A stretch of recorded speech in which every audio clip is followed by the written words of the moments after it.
कि अंग्रेजों ने अपने शासन को बचाने के लिए एक कानून बना था। एक ऐतिहासिक निर्णय इस सरकार ने किया है।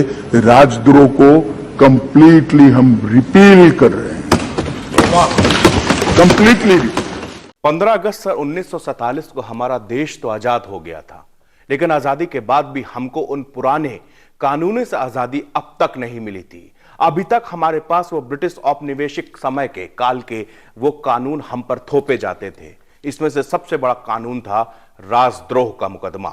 राजद्रोह के मुकदमे में 3 साल की सजा होती थी और ये मुकदमा, इसके लिए कोई जस्टिफिकेशन नहीं था। दरअसल इसकी कोई परिभाषा तय नहीं की गई थी कि राजद्रोह के दरअसल सही मायने क्या है, किस घटनाओं में राजद्रोह का मुकदमा चलेगा। इसको लेके सियासत हमेशा गर्म रहती थी। कई बार यह मुद्दा लगता था, सरकार के ऊपर आरोप लगते थे कि राजद्रोह में जो है गलत तरीके से सरकार लगाती है। दरअसल 1837 में ब्रिटिश इतिहासकार राजनीतिक थॉमस मैकॉल ने इस मुकदमे, इस धारा को बनाया था, राजद्रोह की धारा बनाया था। और इसके तहत उन्होंने जो कानून लगाया था वो ये था कि अगर ब्रिटिश हुकूमत के खिलाफ कोई आंख उठाएगा तो उसके ऊपर ये मुकदमा लाद दिया जाएगा और ये बिना किसी सुनवाई के, बिना किसी गवाही के, और इसके अंदर उसकी सख्त से सख्त सजा उसको दी जाएगी। वो काल था गुलामी का और ऐसे कानून का इस्तेमाल करके हमेशा से अंग्रेज ये चाहते थे कि कोई भी हिंदुस्तानी कभी भी स्वतंत्रता का नाम भी ना ले सके, और हुआ भी कुछ ऐसे ही। लेकिन इसको हम लोग दुर्भाग्य कहें कि यह कानून आजादी के अब तक चला आ रहा था। लेकिन एक दिन पहले गृह मंत्री अमित शाह संसद में आए और उन्होंने 3 नए विधेयक पेश किए।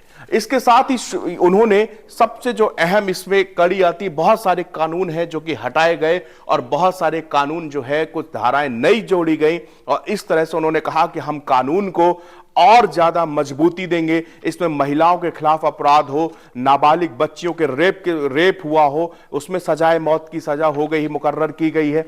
इस तरह तमाम बदलाव किए गए हैं। और चार्जशीट पुलिस को फाइल करने के लिए उसकी भी तय समय सीमा कर दी गई है कि 90 दिन से ऊपर पुलिस वाले किसी भी इन्वेस्टिगेशन की जो चार्जशीट होती है, जो सबसे अहम होती है उस मुकदमे में, वो आपको कोर्ट में सबमिट करनी ही करनी पड़ेगी। इस तरह के तमाम बातें इस कानून में कहे गए हैं। लेकिन सबसे जरूरी मैं बात जो बता रहा हूं, राजद्रोह का कानून आखिरकार ये इतने सालों तक क्यों बना रहा और अब इसमें क्या बदलाव किया गया है। तो मैं बता दूं कि पहले जो है राजद्रोह का जो मुकदमा था 124(a) के तहत किया जाता था।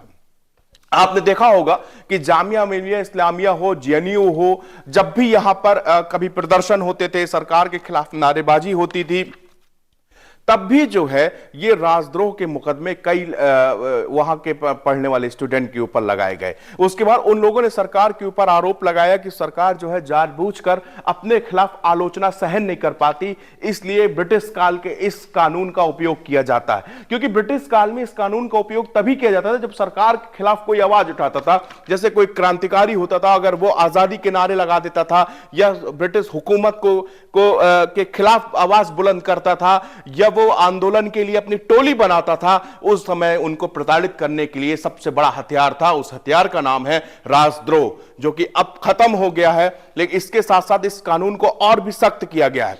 कुछ महीने पहले लॉ कमीशन की एक रिपोर्ट आई थी। उस कमीशन में सरकार से गुजारिश की गई थी कि इस कानून को बरकरार रखा जाए। न केवल बरकरार रखा जाए बल्कि जो 3 साल की सजा है उसको बढ़ाकर 7 साल की जाए। उस 7 साल से लेकर आजीवन कारावास तक इसमें किया जाए। वो दोष सिद्ध करेगा, वो आरोप बताएगा कि इन जो अपराध है उसकी गंभीरता क्या है। उसी के आधार पर 7 साल से लेकर के आजीवन कारावास और भारी जुर्माना भी इसमें इस कानून में बदलाव किया गया है। तो इसको और सख्त बना के और इसको राजद्रोह कानून को खत्म किया गया है। अब इसमें कहा क्या गया है, दरअसल अगर आप सरकार की आलोचना कर रहे हैं तो लोकतंत्र में तो यह आपका अधिकार है, सरकार के खिलाफ, नीतियों के खिलाफ बोल सकते हैं आप, लेकिन इसमें आपके ऊपर कोई राजद्रोह का मुकदमा नहीं चला सकता। अब इस चीजों को परिभाषित किया गया है। इसमें बाकायदे इसमें डिटेल की गई है कि अगर आप सरकार के खिलाफ कोई से नाराजगी रखते हैं तो उसमें कुछ, लेकिन अगर आप देश के खिलाफ बात करेंगे, अगर आप भारतीय तिरंगे के खिलाफ बात करेंगे, अगर आप किसी भी सोशल मीडिया के ट्विटर हो, फेसबुक हो, इंस्टा हो, कोई भी ऐसी जगह आप देश और देश के खिलाफ कोई भी ऐसी बात रखेंगे जिससे कि हमारे देश की अखंडता पर उंगली उठती है, तो उस दौरान आपके ऊपर देशद्रोह का मुकदमा यानी कि धारा 150 के तहत आपके ऊपर मुकदमा चलेगा। 7 साल से आजीवन कारावास तक की आपको सजा होगी। इसके अलावा आपको भारी जुर्माना भी कोर्ट को भरना पड़ेगा।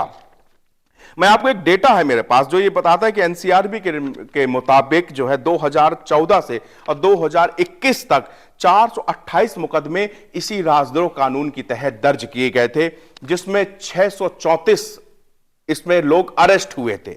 लेकिन दोष सिद्धि के मामले में जब हम परसेंटेज देखते हैं तो इसके परसेंटेज जो है महज 3.3 आता है, यानी कि 3.3% लोगों पर ही दोष सिद्ध हुआ, यानी कि उनके पर जो आरोप लगे थे वो दोष सही हुए।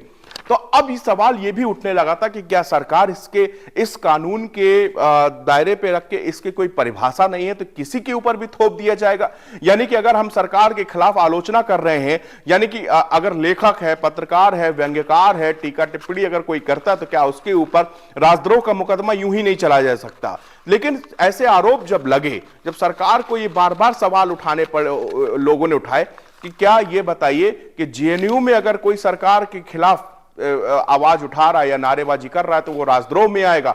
तो वहां पर परिभाषित यह करना पड़ा कि आखिरकार जेएनयू के अंदर सरकार के खिलाफ नारे लगे या फिर देश के खिलाफ नारे लगे। अगर सरकार के खिलाफ नारे लगे तो कोई बात नहीं, लेकिन अगर देश के खिलाफ अगर नारे लगेंगे तो आपके ऊपर देशद्रोह का मुकदमा जरूर चलाया जाएगा। तो ये बड़े बदलाव थे जो मैं आपको बता रहा हूं।